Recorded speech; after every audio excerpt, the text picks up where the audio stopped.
ফেলে দেয়া এই উপকরণটি দিয়েও যে এত মজাদার রেসিপি তৈরি করা যায় তা অনেকেরই অজানা। আসসালামু আলাইকুম, সকলকে শুভেচ্ছা জানাচ্ছি আমার চ্যানেলের নতুন রেসিপির ভিডিওতে। আজ নিয়ে এসেছি একটি অসম্ভব মজাদার রেসিপি। এই রেসিপির উপকরণটি আমরা ফেলে দেই, কিন্তু এটি দিয়ে যে এই মজাদার খাবারটি তৈরি করা যায় তা আমরা জানি না। আর গরম ভাতের সাথে এই রেসিপিটি অনেক বেশি মজাদার, সেজন্যই আজ আমি রেসিপিটি আপনাদের সাথে শেয়ার করছি। এখন মূল কাজে চলে যাই। এখানে মূল উপকরণ হলো চর্বি। কুরবানির সময় আমরা এই চর্বিগুলো ফেলে দিই। এখানে আমি প্রায় 700 গ্রাম পরিমাণে চর্বি নিয়েছি, আর এখানে খণ্ড খণ্ড চর্বিগুলো নিয়েছি। এখন চর্বিগুলোর সাথে আমি প্রায় 200 গ্রাম পরিমাণে সলিড মাংস অ্যাড করে দিচ্ছি।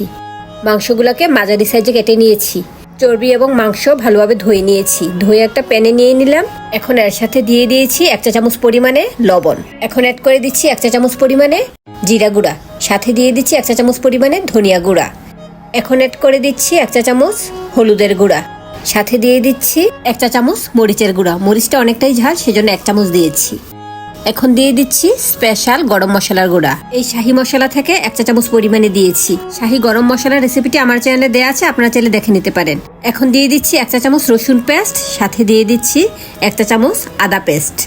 আদা এবং রসুন পেস্ট দিয়ে এখন এর সাথে অ্যাড করে দিচ্ছি পেঁয়াজ কুচি। এখানে আমি 1/2 কাপ পরিমাণে পেঁয়াজ কুচি দিয়েছি। পেঁয়াজ কুচিটা বেশি দিলে এর গ্রেভিটা পারফেক্ট হয়, সেজন্য এখানে আমি 1/2 কাপ পরিমাণে দিয়েছি।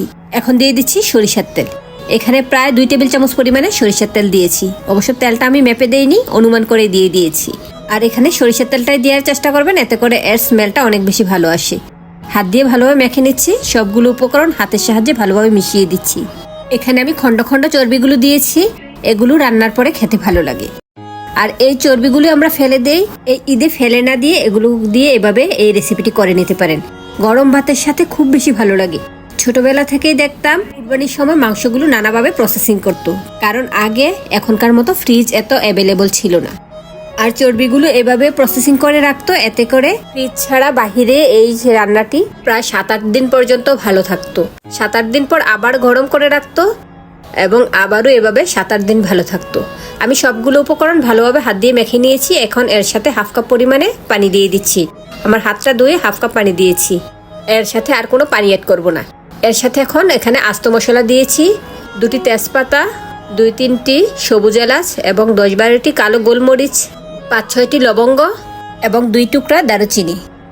এই আস্ত মশলাগুলো দেওয়ার পর এখন ভালোভাবে একটু মিশিয়ে দিচ্ছি। এখন চুলায় বসিয়ে এটাকে রান্না করে নিব। ঢাকনা দিয়ে ডেকে চুলায় বসিয়ে দিয়ে জাল করে নিচ্ছি। পরবর্তীতে এর সাথে আমি একটি পেঁয়াজ কেটে আবারও অ্যাড করেছি। ঢাকনা দিয়ে ডেকে চুলায় বসানোর পর চুলাটা হাইতে রেখে প্রথমে জাল করে নিচ্ছি। শুরুতে হাইতে রাখলে এর মধ্যে ভালোভাবে বলক চলে আসবে এবং এর মধ্যে থাকা পানিটা বের হয়ে যাবে। দেখুন এর মধ্যে থেকে পানি বের হয়ে গিয়েছে। এখন আবারও ঢাকনা দিয়ে ডেকে জাল করে নিচ্ছি। একটু পরে ঢাকনা তুলে এগুলোকে আবারও নেড়ে দিব। ভালোভাবে বলক চলে আসার পর চুলার আঁচটা একটু কমিয়ে দিব। ঢাকনা দিয়ে ডেকে দিচ্ছি। এখানে প্রায় 30-40 মিনিট সময় নিয়ে এটাকে রান্না করেছি। এতে করে এর সাথে থাকা মাংসগুলো পারফেক্টলি সিদ্ধ হয়েছে, আর চর্বি থেকে অতিরিক্ত তেলটা বের হয়ে গ্রেভির সাথে ভালোভাবে মিশে গিয়েছে। এর সাথে আমি বেশি পানি দেইনি, হাত ধুয়ে 1/2 কাপ পরিমাণে পানি দিয়েছি। দেখুন এরই মধ্যে পানীয় ভাবটা কমে গিয়েছে আর এই সবগুলো উপকরণ ভালোভাবে মিশে গিয়েছে। এই মুহূর্তে চুলার পাশে দাঁড়িয়ে থেকে একটু পরপর নেড়ে চেড়ে এটাকে রান্না করে নিতে হবে। এই রেসিপিটি গরম ভাতের সাথে অনেক বেশি ভালো লাগে। এছাড়া আমার গরম খিচুড়ির সাথে মিশিয়ে খেতেও ভালো লাগে। এরই মধ্যে পারফেক্টলি রান্না হয়েছে। পেঁয়াজগুলো গ্রেভি আকারে পারফেক্ট হয়েছে, আর চর্বি থেকে তেলটা বের হয়ে আলাদা হয়েছে, আর মাংসটাও পারফেক্টলি সিদ্ধ হয়েছে। যদিও আরও কিছুক্ষণ জাল করে রান্না করব, কারণ এর কালারটা একেবারে পারফেক্ট আসবে।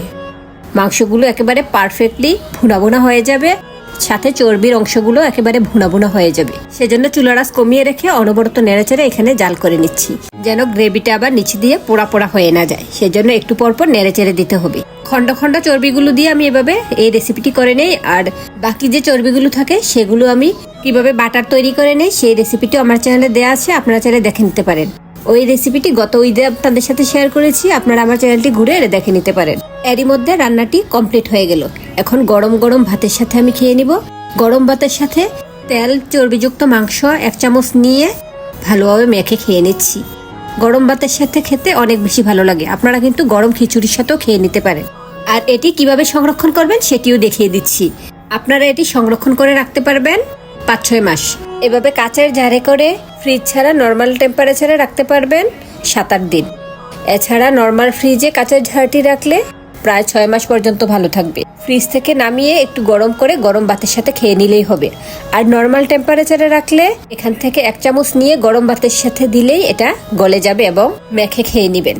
ভিডিওটি কেমন লাগলো আমাকে কমেন্টে জানাবেন, আর আমার মতো করে এভাবে করে থাকলে আমাকে কমেন্টে জানাবেন। আজ তাহলে এই পর্যন্তই। আল্লাহ হাফেজ, আসসালামু আলাইকুম।